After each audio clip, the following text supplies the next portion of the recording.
tak asing dengan gondok atau gondongan. Dari namanya terlihat sama, namun gondongan dan gondok adalah dua penyakit yang berbeda. Apabila gondok terjadi karena seseorang kekurangan yodium, gondongan disebabkan oleh virus paramyxovirus yang menyebabkan bagian sisi wajah si penderita terlihat membesar. Penyakit yang umumnya banyak menyerang anak-anak ini memiliki gejalanya yang hampir mirip seperti flu. Meski bukan termasuk pada penyakit serius, namun bila tak ditangani cepat, virus gondongan bisa menyebar ke seluruh organ tubuh yang menyebabkan adanya berbagai komplikasi penyakit pada organ tubuh lain, seperti pembengkakan indung telur hingga radang otak. Lalu apa dan bagaimana pencegahan yang dapat dilakukan?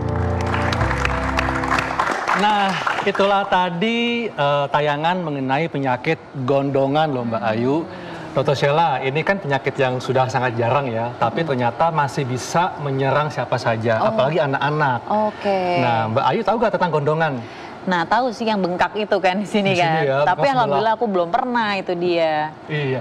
Kadang-kadang kan suka orang bilang gondongan gondok, beda kan? Oh, beda. Beda. Kalau gondongan tadi tuh yang Mbak Ayu bilang bengkak di sini di sebelah kan Dr. Sheila seperti Tadi itu. Mbak Ayu sempat bilang karena kekurangan iodium itu yang gondok. Iya. Bedanya sama gondongan tadi yang virus. Oh, oke. Nah, supaya Mbak Ayu nggak bingung, langsung saja kita undang Dr. Ihsan Hasan, spesialis penyakit dalam, konsultan gastro, entero, dan hepatologi. Siang dok. Ya dok, silakan dok. Halo dok. Dok, kita lagi bahas tentang penyakit gondongan dok. Penyakit yang sudah cukup jarang saat ini, tapi ternyata bisa menyerang siapa saja, apalagi anak-anak. Nah tadi Mbak Ayu nanya nih, sebetulnya gondongan ini apa sih dan apa saja gejalanya dok? Ya silakan dok. Iya, kalau nggak salah tadi sudah ditayangkan ya, gambar bahwa penyakit gondongan ini menyerang kelenjar liur namanya. Kelenjar liur itu adanya di depan kuping kita. Nah, jadi sebetulnya setiap orang punya kelenjar liur di kiri kanan yang besar, namanya parotis. Lalu ada kelenjar liur kecil di bawah mandibula, lalu ada lagi kelenjar liur kecil lain di depan sini. Nah, gondongan itu menyerang kelenjar liur yang besar ini. Nah, karena namanya parotis, kalau secara medis kita menyebutnya sebagai parotitis. Parotitis, itis itu biasanya radang. Jadi radang parotis, namanya parotitis. Saya nggak tahu kenapa di Indonesia namanya gondongan, gitu. Sehingga akhirnya ketukar antara gondong dan gondong. Nah, itu dia saya bingung makanya nih. Ya, jadi gondongan itu beda sekali sama gondok. Kalau gondok kan di sini, kalau gondongan ini di sini. Oh, yang bengkak sampai di sini ya. Nah, gondongan ini punya nama lain parotitis epidemika. Jadi karena kejadiannya kadang-kadang kalau satu orang terkena nular satu sekolah bisa beberapa anak yang kena. Jadi gampang sekali menular. Epidemi itu kan menyebar. Jadi menyebarnya cepat. Nah, ini melalui apa dok penularannya? Nah, mungkin harus tahu dulu gondongan yang kita sebut sebagai parotitis ya atau mumps bahasa Inggrisnya itu disebabkan oleh virus. Jadi virusnya disebut paramyxovirus. Virusnya ini satu kelompok, satu keluarga sama virus flu. Sehingga penularannya mirip sekali dengan influenza, dengan flu. Orang gampang ketular flu, orang juga bisa ketular ini kalau ketemu virus paramyxovirus ini. Nah, pertanyaannya melalui apa? Sama seperti virus flu, karena dia ada di ludah, ini kan kelenjar ludah sebetulnya. Nah, kalau dia meludah, itu kan mengandung virus. Jadi kalau virusnya terbang, terhirup, masuk. Kalau misalnya dia pegang ludahnya, kemudian nggak sengaja taruh di sini, terus ada yang megang lagi, terus taruh lagi ke sini, nempel, masuk. Atau sendok, atau gelas. Jadi menular melalui air ludah. Iya, jadi mesti hati-hati dok ya. Jadi jangan suka bersin sembarangan. Kalau bersin itu nutup Betul, kita gitu diajarkan untuk nutup kalau bersih. Dan jangan suka sharing makanan juga ya dokter. Dan juga sharing alat makan dok ya. Betul.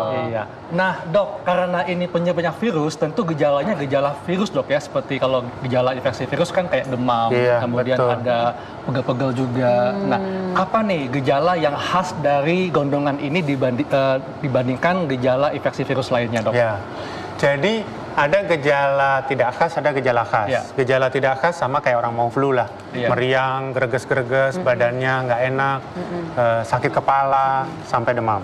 Nah, jadi biasanya sejak terkena virus masuk, itu perlu waktu sekitar 2 minggu. Jadi nggak langsung nih, Oh, oke. 2 minggu, setelah 2 minggu baru gejala muncul. Biasanya gejala muncul demam. Nah, setelah demam, Ini demamnya demam tinggi atau biasa bisa aja? tinggi, bisa sampai tinggi. 38, 39. Iya. Tapi ada juga yang nggak terlalu tinggi. Ternyata kalau makin tua umurnya, makin dewasa, gejala makin nyata. Sementara di anak-anak nggak terlalu nyata. Nah, setelah itu baru mulai gejala yang khas. Karena ini kelenjar liur yang kena, yang keluar adalah bengkak.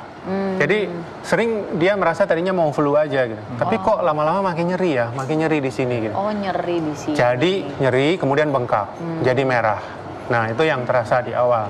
Kemudian nanti kalau ngunyah sakit. Kalau ngunyah makin sakit. Bahkan nggak ngunyah kalau dia makan yang asam, berasa sakit. Karena kan kelenjarnya Itu di daerah Iya, iya, mana iya. dok? Di tenggorokannya atau di sakitnya di sini. sabuk atau- Jadi di depan kuping karena dia adanya di sini. Oke. Nah, tapi nanti kan dia bisa menjalar ke otot-otot di sini. Sehingga begitu dia buka tutup, berasa nyeri. Biasanya satu sisi dok. Sering Atau satu dua? sisi, tapi bisa 2 sisi. Oh, bisa 2 sisi juga, Bisa Dok, 2 ya? sisi, betul. Iya. Dan nah nih dok, dan Mbak Ayu juga, Dr. Sheila, banyak nih mitos yang berkembang di masyarakat tentang gondongan. Tapi ditahan dulu nih, kita tanya dulu penonton di studio, ada yang pernah kena gondongan nggak? Oke, mau bertanya? Iya, silakan dengan Mbak siapa? Iya. Nama saya Destia Nabila, umur 18 tahun. Ini dok, saya mau nanya. Biasanya tuh kalau lagi gondongan katanya dioles blau itu bisa sembuh.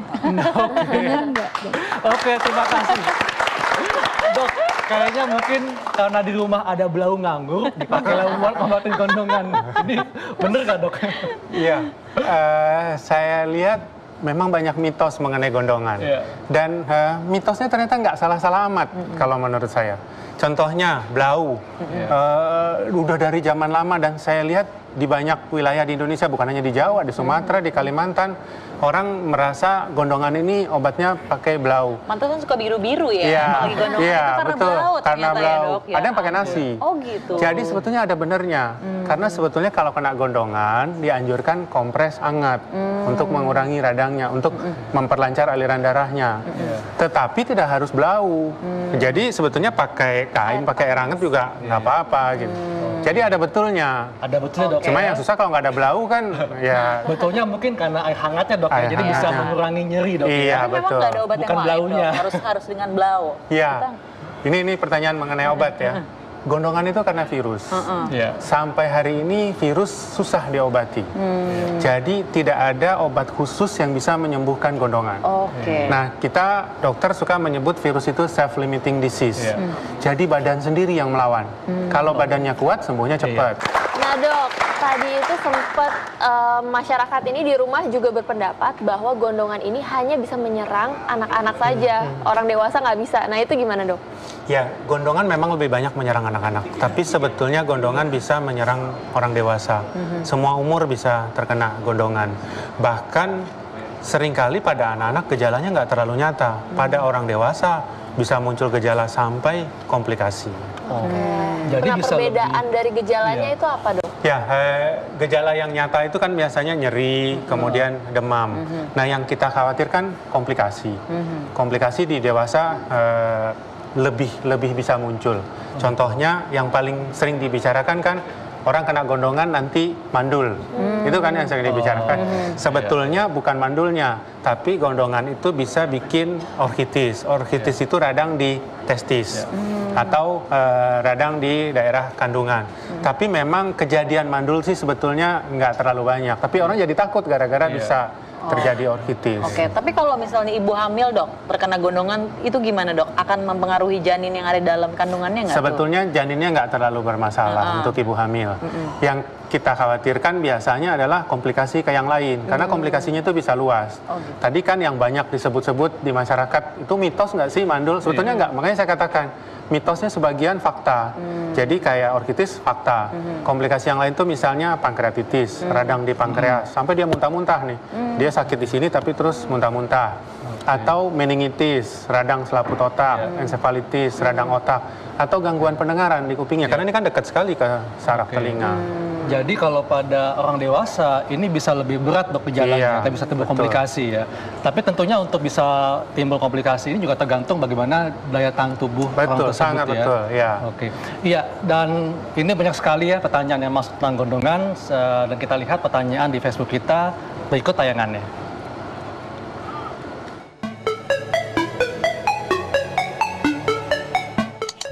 Halo dok, nama saya Pedro, umur saya 21 tahun, saya adalah karyawan swasta. Saya ingin bertanya dok, saya sering kali terkena gondongan di sebelah sini. Setiap sudah sembuh, pasti saya kambuh lagi. Kira-kira apa penyebabnya dok? Saya tidak bisa sembuh total. Mohon penjelasan dan solusinya ya dok, terima kasih.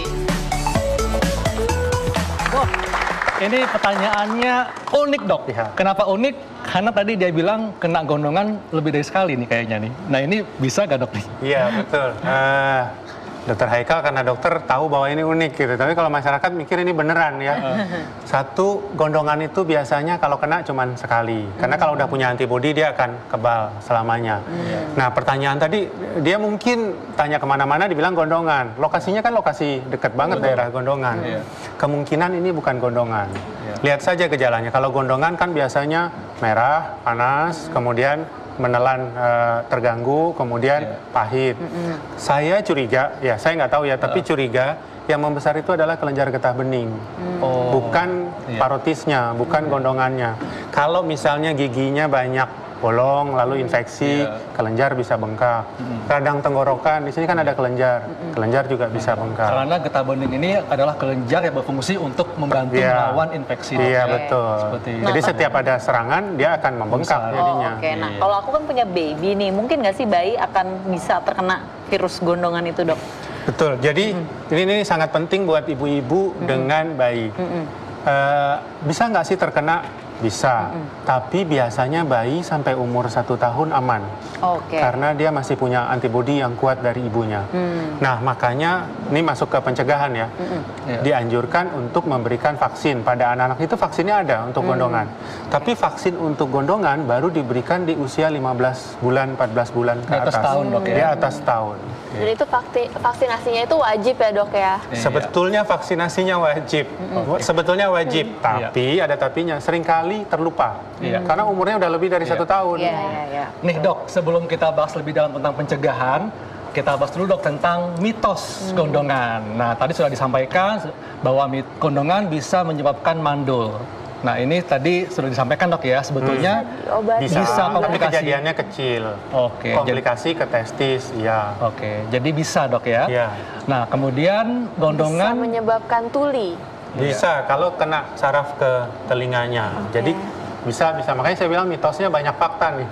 Oh, jadi bisa dok ya, artinya bisa menyebabkan tuli. Nah, kemudian gondongan, betul dok ya, Betul menular sekali. lewat Air percikan ludah. Iya, betul. Iya. Nah, kemudian mitos atau fakta, gejala gondongan hanya berupa pipi bengkak. Ini mitos. Mitos. Jadi gejala gondongan itu bukan hanya pipi, tapi tadi gangguan mengunyah, gangguan menelan, rasa tidak enak, dan demam. Jadi karena ini radang, syaratnya biasanya ada demamnya. Jarang yang cuman bengkak saja. Nah durasinya itu berapa lama dok? Mungkin untuk membedakan dengan sakit tenggorokan biasa. Iya. Gondongan itu rata-rata sembuh dalam 5 hari sampai 7 hari. Rata-rata. Kalau lebih dari itu belum sembuh, hati-hati. Kadang-kadang terbentuk abses di dalam, sehingga harus dikeluarkan nanahnya dari dalam. Iya. Nah, kemudian mitos atau fakta gondongan lebih berat pada dewasa. Tadi benar dok ya. Betul, iya. Dan juga tergantung bagaimana sistem daya tahan tubuhnya. Ya. Gondongan saat hamil bisa menyebabkan cacat bawaan. Pada bayi. Tidak benar ya dok? Mitos. Mitos. Iya, kemudian selanjutnya masih ada mitos atau fakta. Oke, sudah selesai. Iya, dok. Nah, tadi kita balik lagi ke pencegahan. Jadi gondongan ini adalah penyakit virus yang bisa dicegah dengan vaksinasi. Iya. Nah, tapi kalau misalnya sudah terkena gondongan, apa nih yang dapat dilakukan oleh pemirsa di rumah? Tadi seperti kita sudah bahas bahwa ini penyakit yang sembuh dengan daya tahan. Ya. Jadi nomor satu adalah memperkuat daya tahan. Bagaimana cara memperkuat daya tahan? Istirahat. Jadi obatnya istirahat. Jangan keluyuran lagi, istirahat. Dua keuntungannya istirahat. Satu, dia penyembuhannya akan lebih cepat. Yang kedua, dia nggak nularin kemana-mana. Kadang-kadang anak udah gondongan masih disuruh juga sekolah. Akhirnya teman-temannya ketularan. Betul. Nah, yang kedua adalah menjaga gizi makanan. Orang dengan gondongan jadi malas makan, pahit. Kalau dia makan yang asam-asam itu makin berasa lagi sakitnya. Karena kelenjar liurnya kan jadi mompa tuh. Mompa liur. Oleh karena itu yang dipesankan adalah menjaga cairan. Kalau dia nggak bisa makan nasi atau bubur, jangan dipaksa. Minum aja udah. Minum aja Kayak ya. tadi air kelapa ya, kasih air kelapa. Iya. Jadi betul kan, air kelapa manfaatnya banyak, bisa juga untuk membantu pengobatan gondongan dok ya, supaya tidak jadi lebih berat ya. Betul. Nah, pemirsa di rumah yang ingin bertanya, silakan kontak hubungi nomor telepon yang ada di layar kaca Anda. Karena topik kita saat ini sangat menarik, yaitu tentang gondongan. Iya, dok. Tadi dokter sudah singgung mengenai komplikasi ya, komplikasi pada dewasa lebih berat. Nah, kemudian kalau misalnya pada anak-anak, kalau sistem daya tahan tubuhnya itu juga nggak bagus, dan juga pengobatannya mungkin terlambat, komplikasi apa nih yang bisa muncul, dok? Jadi komplikasi tadi yang pada anak bisa muncul tadi adalah ke otak, meningitis atau ensefalitis. Jadi dikatakan sebetulnya pada penelitian dilihat cairan meningsnya, cairan dari kepala itu, si virusnya itu ada di situ, tapi beberapa orang nggak muncul gejala. Nah, itu yang dikhawatirkan. Kalau daya tahannya turun, muncullah gejala meningitis pada anak. Kadang-kadang bisa muncul infeksi tempat lain. Karena daya tahannya turun, yang infeksi parunya. Jadi radang parunya yang memberat itu kan yang kita khawatirkan pada anak. Pada dewasa biasanya nggak kayak begitu. Ada gak nih dok komplikasi yang paling berbahaya yang bisa menyebabkan kematian? Meningitis dan radang otak tentunya bisa menimbulkan. Yang satu lagi pankreatitis. Pankreatitis ini saya selalu bilang penyakit unpredictable. Gitu. Nggak tahu, muntah-muntah kan enzim pankreas itu merusak. Jadi begitu dia keluar, rusaklah usus dan sebagainya. Sehingga kalau orang gondongan mengalami pankreatitis, dia harus puasa. Harus puasa. Jadi makanannya lewat infus. Oke, mungkin masyarakat di rumah juga penasaran nih dok, untuk cara pengobatannya apakah harus di rumah atau harus di rumah sakit? Ya, sebetulnya tidak harus dirawat. Tidak harus dirawat di rumah sakit. Tapi saya selalu menganjurkan dia jangan keluar. Dia harus diisolasi. Nah, isolasi di rumah ini masalahnya kalau dia seorang anak, punya adik, punya kakak, dia risiko menularkan ke adik, ke kakaknya. Sehingga kadang-kadang kita menganjurkan di rumah sakit supaya terpisah dari anggota keluarganya. Di rumah sakit pun biasanya kita taruh di kamar yang terpisah. Nah, kalau Mbak Ayu, mungkin ada gak pengalaman, mungkin keponakan atau mungkin anak temannya Mbak Ayu pernah kena gondongan? Nah, ada sih waktu itu keponakan aku ya, masih ya itu anak-anak sekitar SD gitu ya. Aku ngeliatnya ya itu dia bengkak, terus biru. Bengkaknya sebelah atau dua-duanya? Dua-duanya. Terus biru mungkin ya itu karena pakai blau itu ya. Tapi yang aku tahu memang dia akhirnya mengeluarkan teman-teman di sekolahnya gitu. Makanya soalnya dia walaupun sakit gondongan itu tetap masuk sekolah, jadi teman-temannya ketularan gitu. Tapi sekarang kayaknya udah jarang ya dok ya? Ya, ini memang penyakit udah jarang gondongan karena ada vaksinnya. Tapi ya itu dia salahnya, anak udah gondongan masih aja sekolah. Nah, jadi menularkan teman-temannya malah ya. Kita angkat telepon dulu. Halo, dengan siapa di mana? Iya Mbak. Ibu Asmi di Langsa, Aceh Timur. Ibu Asmi, apa yang mau dikonsultasikan Bu? Ya. Apa yang mau dikonsultasikan Bu? Ini anak ibu kan 10 tahun sakit. Sekarang ini macam epilepsi, saluran pening ya. Lihat dari awalnya 9 tahun yang lalu waktu SMP pipinya bengkak kayak bapak dokter negeri masih orang gondongan di pipi. Oke, waktu pas SMP ya? Pas SMP habis itu kan deh ibu bawa ke rumah sakit. Bapak itu kan ada kartu apa itu, ibu kan orang karyawan kebersihan. Ada kartu apa itu ibu bawa ke Cignadin. Habis itu sampai itu ada kira-kira 3 jam. Dokternya nggak sanggup, disuruh bawa ke Medan. Di pipinya gembung bengkak, ada matanya 2 gitu kayak bisul. Lalu selain itu gejalanya ada apa lagi Bu? Nah, Selain itu gejalanya ada apa lagi, Bu?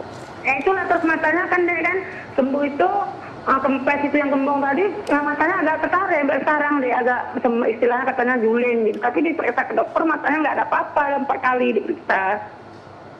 Cuman yang penting aja arah ke kiri sampai sekarang ada obatnya deh, Ibu udah berobat kemana-mana deh. Oke. Oke, baik Bu, Ya. kita akan coba jawab ya Bu ya. Ya. Terima kasih Bu. Ya, silakan Ya. Dok. Gimana dokter? Jadi pertanyaannya kalau nggak salah pernah umur 9 tahun Iya, kena gondongan, betul. sekarang sudah kempes, Ah. kemudian sekarang matanya jadi Ketarik tadi ya. matanya jadi saya nggak kurang nangkep ya. Tapi biasanya sih gondongan itu sembuhnya sembuh sempurna. Iya. Jadi kalau sembuh nggak ada masalah di kadang-kadang bengkaknya lama, dia udah sembuh tapi masih sisa bengkak. Mungkin harus dicari lagi kenapa matanya, apa betul kaitan, karena gondongan itu sarafnya sebetulnya ke sini, Iya, bukan iya. ke sini. Berarti mungkin bukan karena gondongan Dok Iya. ya. Beda Mungkin ya. penyakit yang lain juga Iya, mungkin ya. penyakit yang lain juga Iya, ya. betul. Iya. Nah, Dok, kalau misalnya tadi dokter bilang bahwa gondongan itu disebabkan oleh virus. Virus bisa sembuh sendiri. Artinya kalau kena gondongan maka yang dilakukan adalah istirahat. Betul. Kemudian mencukupi kebutuhan cairan. Kemudian juga mencukupi kebutuhan gizi yang baik. Sehingga nantinya bisa meningkatkan daya tahan tubuh dan bisa membantu penyembuhan dari gondongan. Seperti itu Dok ya. Iya. Nah dokter mungkin ada tambahan Dok? Untuk Iya. mereka yang sudah kena gondongan, Iya. itu sebetulnya udah seluruhnya. Tetapi mungkin yang harus diperhatikan adalah ada muncul komplikasi-komplikasi atau tidak. Kemudian yang kedua, mungkin ada baiknya kita menyadari bahwa vaksinasi bukan hanya buat anak-anak. Vaksinasi gondongan buat dewasa juga diberikan. Oke. Nah, jadi nggak ada salahnya kalau melakukan vaksin. Kalau waktu anak-anak belum. Mungkin generasi saya nggak tahu generasi Dr. Haikal. Kalau anak-anak sekarang kan umumnya sudah divaksinasi. Tapi untuk yang dewasa-dewasa dulu itu belum populer MMR. Jadi sebaiknya dilakukan vaksinasi. Hal lain adalah mungkin obat-obatan. Yang ditanya, saya harus minum obat apa? Yang dianjurkan biasanya obat anti nyeri. Bisa juga obat-obat anti radang, anti nyeri dengan anti radang. Perlu antibiotik atau tidak? Saya merasa karena ini virus, kita tidak perlu memberikan antibiotik. Kecuali kalau kelihatannya berlama-lama nih. Berarti ada infeksi bakteri, baru dikasih antibiotik. Oke. Nah, Dok, ini pemirsa mungkin masih penasaran, Dok. Tadi dokter bilang bahwa gondongan bisa menyebabkan komplikasi mandul atau orkitis tadi kan, atau radang pada indung telur atau tuli. Nah, ini bagaimana Dok jalannya nih bisa timbul komplikasi ini? Iya. Ditahan dulu Dok, ada telepon masuk. Halo, dengan siapa di mana? Ya, saya Ibu Ani di Padang. Iya Bu Ani, apa yang mau dikonsultasikan Bu? Dok, terima kasih Dok. Saya ingin menyampaikan ini Dok dan bertanya. Semasa saya kecil dahulu, saya pernah kena penyakit gondongan ini. Kalau di kampung saya namanya dulu yaitu beku anjing. Jadi waktu saya kecil di zaman Jepang dahulu, dokter tidak ada. Yang ada dokter hanya jauh di kota. Sedangkan kendaraan untuk menumpang juga susah. Maka saya diobat oleh orang tua saya dengan meminum air kelapa 3 kali sehari. Kemudian yang bengkak di dekat telinga itu, karena orang kampung biasanya memasak nasi 2 kali sehari, maka diambil nasi panas itu dibungkus dengan kain, lalu dibaruk-barukkan ke sana. Kemudian nasi itu diberikan kepada anjing. Bagaimana itu dokter? Apakah masih bisa dipakai pengobatan seperti itu? Karena sekarang sudah banyak ada vaksinnya. Itu saja dokter, banyak maaf, terima kasih. Assalamualaikum. Waalaikumsalam. Terima kasih Ibu. Ya Dok, ini juga unik Dok pertanyaannya. Ya, seru nih pertanyaannya. Iya, seru, Dok. Sebagian mitos, sebagian fakta. Betul. Iya. Jadi ibu ini zaman dulu memang gondongan itu banyak karena vaksinnya kan belum ada. Jadi diobati pakai kompres tadi nasi hangat yang ditempelkan. Nah, itu ada mitos kalau ditempel virusnya pindah, kasih ke anjing, Oh, itu nggak pindah ke benar, anjing. tapi ya, Dok, Itu memang saya dengar kayak begitu. Gitu. Jadi sebagian betul, Iya. mengompresnya betul. Ngompres karena bisa mengecilkan iya, ya, mengurangi bengkaknya. tapi melempar nasinya terus biar dimakan anjing, itu mitos. mitos. Malah enak ya anjingnya. Kasihan anjingnya nanti Oh, gondongan iya. juga.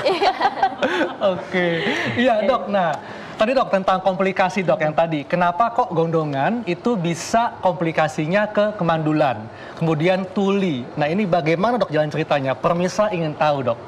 Jadi virus gondongan ini bisa pergi kemana-mana. Iya. Dia bisa terbawa aliran darah, dia bisa juga terbawa aliran kelenjar getah bening. Bisa juga masuk ke saraf. Jadi tuli karena gangguan ke saraf, yang lain karena aliran darah. Oke, baik dok. Ada penelpon lagi. Halo, dengan siapa di mana? Halo. Yang Iya. punya yang telepon saya belum dijawab tuh. Ini dengan ibu siapa? Bu Isya tadi. Bu Ica. Iya, apa Bu tadi pertanyaannya? Tiroid. Saya hypertiroid. Hipertiroid. Jadi perbedaan hipertiroid dan gondongan itu ya, Bu? Iya. Oke, baik. Terima kasih, Bu. Iya, silakan dok. Ya, ini penting dijawab. Tadi kita bahas sedikit ya. Jadi hipertiroid itu akan membuat kelenjar besar. Yang membesar adalah kelenjar tiroid. Bahasanya di masyarakat adalah gondok. Jadi hipertiroid tadi di gambar pertama kalau nggak salah muncul yaitu kelenjar yang di sini. Sementara gondong yang kena adalah kelenjar parotis. Parotis, ya. Sehingga hipertiroid sangat berbeda dengan gondongan. Iya. Pada hipertiroid yang masalah adalah kelenjar gondoknya. Iya. Nah ini bukan sakit cuma sehari 2 hari. Hipertiroid itu bisa bertahun-tahun. Bisa kronis dok Ya, ya. jadi kalau saya bicara virus kemudian 5 hari sembuh adalah gondongan, Iya. bukan hipertiroid. Hipertiroid perlu obat. Bahkan kadang-kadang obat itu bisa bertahun-tahun diminum. Jadi sangat jauh berbeda antara gondong dan gondok. Gondok itu begitu. Oke, ada batasan umur nggak sih dok? Mungkin nanti setelah umur 50 akan mengurangi terkena virus gondongan atau gimana dok? Biasanya makin tua akan makin menurun.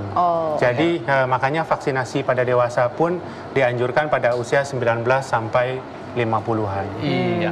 Jadi gondongan adalah penyakit yang disebabkan oleh virus yang bisa sembuh sendiri dan kalau sudah kena gondongan maka tentunya istirahat dok ya. Betul. Kemudian cukupi kebutuhan cairan, tetap makan makanan yang bergizi dan tentunya yang lebih baik adalah vaksinasi ya ketika usia 1 tahun. Iya. Dan makanya oleh karena itu kita sangat penting untuk menjalankan pola hidup sehat.